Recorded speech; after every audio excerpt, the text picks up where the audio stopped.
Imagine logging into your app's Kutendo, everything works fine. But with one small change, you can see another user's data. No hacking, no password cracking, just a broken backend check. Let's understand two important concepts. Authentication equals who you are.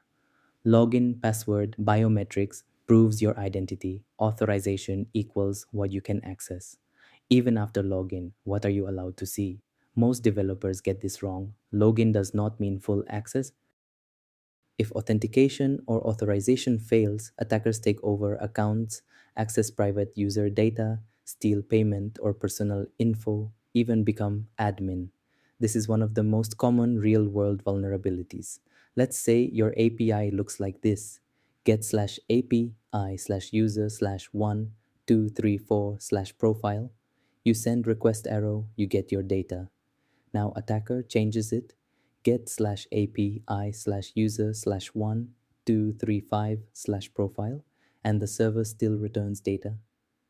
That's called IDOR. The problem? Server checked login, but not ownership. 1. Trusting the client. App hides buttons arrow, but attacker calls API directly. 2. Using predictable IDs 1234 arrow, 1235 arrow, 1236 arrow, full database exposed. 3. Not checking ownership. User A can access user B data. 4. Trusting JWT blindly, decoding token without verifying signature. Rule 1, always validate on server, never trust client side checks.